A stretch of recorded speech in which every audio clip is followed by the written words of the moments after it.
Bueno, hola a todos. Yo soy la profesora Belén López y voy a compartir con ustedes la resolución del caso de neoplasia vesical.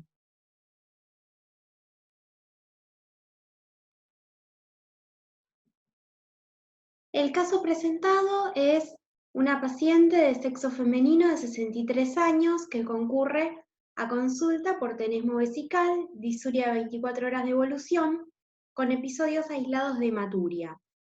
Al examen citoscópico presenta una extensa lesión sobreelevada que afecta un tercio de la vejiga. Se toma biopsia de la misma cuyo resultado informa carcinoma transicional y se decide cistectomía parcial.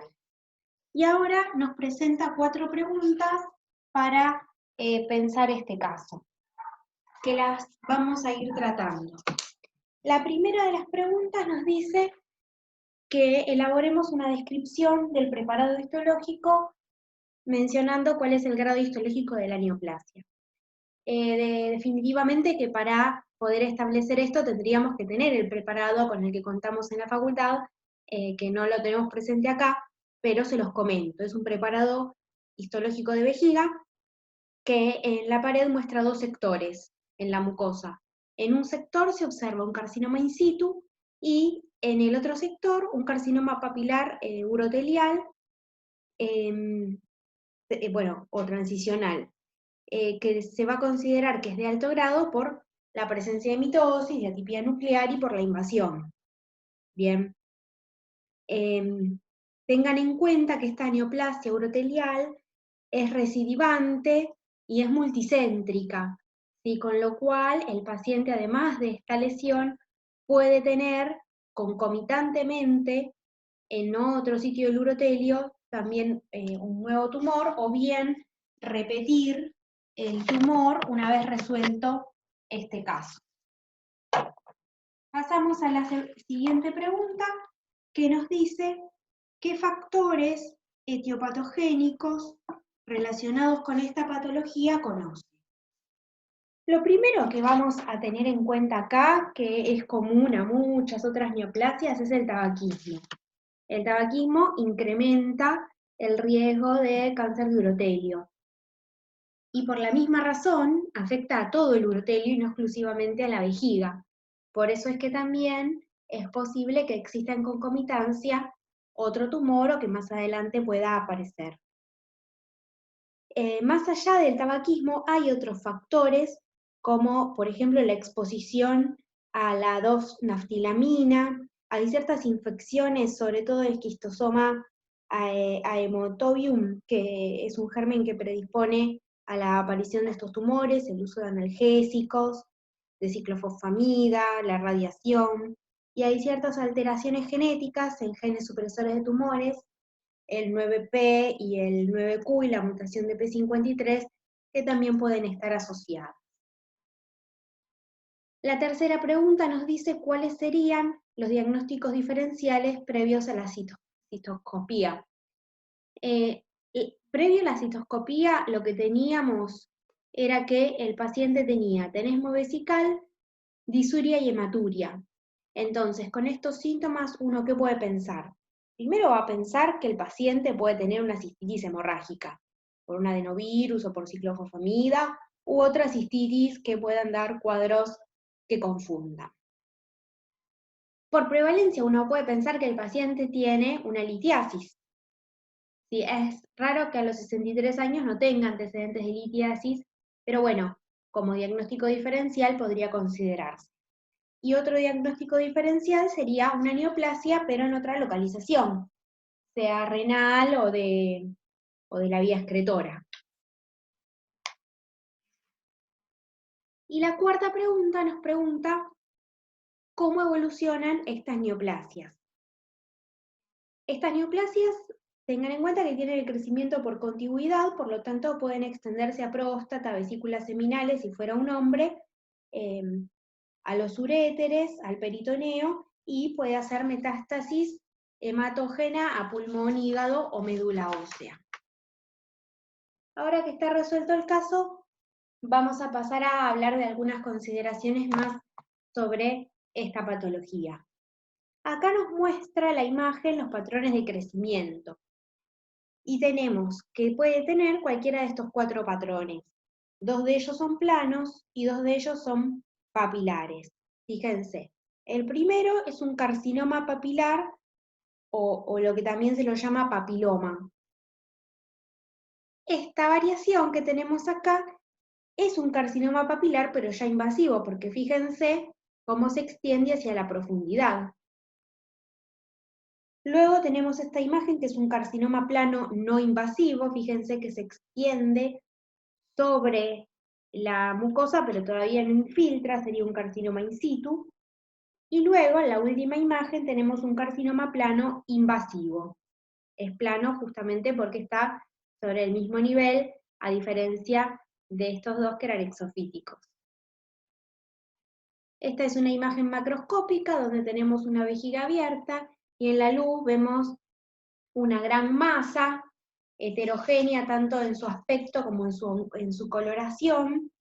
Va a corresponder, si uno le hiciera histología, con justamente un carcinoma de células transicionales, y vemos el gran tamaño que tiene, cómo protruye hacia la luz, y tengan en cuenta que esto claramente puede provocar los síntomas que la paciente tenía. Acá este gráfico nos divide a los tumores en cuanto a la profundidad de su invasión. Aquellos que solo afecten la mucosa serán no infiltrativos, los que se extiendan de la mucosa hacia abajo se los considera infiltrativos. La infiltración es superficial para aquellos que no llegan a la capa muscular, es decir, llegan a la submucosa o al corion, y profunda cuando se extiende más allá de la capa muscular. La clasificación que nos proponen acá sobre las neoplasias uroteliales, tenemos que sobre un epitelio normal puede incluir casos de displasia leve, puede aparecer una hiperplasia plana o papilar, y se nos van a dividir acá las aguas en lesiones planas con atipía y neoplasias papilares. Dentro de las lesiones planas con atipía tenemos la atipía reactiva o inflamatoria, la atipía de significado desconocido, la displasia urotelial o neoplasia urotelial intraepitelial de bajo grado y el carcinoma in situ o neoplasia urotelial intraepitelial de alto grado. Y dentro de las neoplasias papilares tenemos el papiloma invertido, neoplasia papilar con bajo potencial de malignidad, carcinoma papilar de bajo grado y carcinoma papilar de alto grado. Acá en estas 4 imágenes lo que vemos es, primero, bueno, acá está graficado simplemente que el formato papilar, cómo van de la B a la D aumentando en grados, ¿sí? Tenemos un grado 1, un grado 2, un carcinoma grado 2 y un carcinoma grado 3. Fíjense cómo va aumentando la densidad celular y ya los núcleos va aumentando la basofilia y se van volviendo más desorganizados a medida que va aumentando el grado. Acá tenemos una tinción con un marcador de inmunohistoquímica, que es la citoqueratina 20, y nos muestra cómo en la primera imagen tiñe pero muy poquito, y en la imagen B y en la C, que son de mayor grado, ya tiñe con mucha mayor positividad. Acá lo mismo, es un Ki67, en donde en la imagen A tenemos que es el carcinoma de bajo grado, tiñe poquito. La imagen B ya tiñe un poco más, y mucho más la C, que es de más alto grado. Otros tumores que pueden aparecer en vejiga son el carcinoma mixto, el adenocarcinoma y el carcinoma de células pequeñas o sarcoma. Acá, esta imagen que tenemos, justamente como nos dice acá, es un papiloma formado por pequeñas ramas revestidas por uratelio de aspecto normal. El papiloma urotelial invertido es invertido por su crecimiento, aparece en ancianos y adultos, tiene un bajo riesgo de recurrencia con la resección completa, Puede estar asociado con un carcinoma urotelial. Macroscópicamente, generalmente es solitario, polipoide, pediculado y se localiza en el trígono uretral y el cuello vesical. Histológicamente es justamente la invaginación del epitelio sin atipía, sin papilas y con un mínimo estroma. El epitelio, como nos dice acá, puede ser insular, trabecular o en empalizada, y hay que hacer diagnóstico diferencial con el carcinoma urotelial que invade los nidos de von Brunn. Y acá tenemos la imagen histológica de este papiloma invertido, que en la imagen superior nos muestra una proliferación localizada debajo del epitelio plano. Fíjense cómo son células bien pegaditas una a la otra, como nos decía antes, con poco estroma, que dejan un plano entre unas y las otras. Bien, y acá a mayor aumento vemos que están formados por células ovales o fusiformes sin signos de atipía. Son bastante parecidas una célula a la otra, fíjense. Acá volvemos a tener una imagen macroscópica, que es un corte de vejiga que muestra un gran tumor papilar en la mitad superior, y que en la mitad inferior, fíjense, estas lesiones, ¿ven? Eso que ven es neoplasias papilares multifocales más pequeñas. Acá nuevamente tenemos, como en la imagen que habíamos visto al principio, es una vejiga abierta, que tenemos acá la lesión. Este caso, bueno, es un preparado de hombre porque tiene próstata, no, o sea que no es de la paciente, pero de todas formas es un carcinoma de células transicionales invasivo de alto grado en un estadio ya avanzado. Obvio que tenemos que tener la histología para justificarlo. La neoplasia multinodular agresiva ya creció, invade la luz y se dispersa por una zona como ven amplia. Y las áreas amarillentas representan áreas de ulceración que histológicamente se corresponderían con necrosis.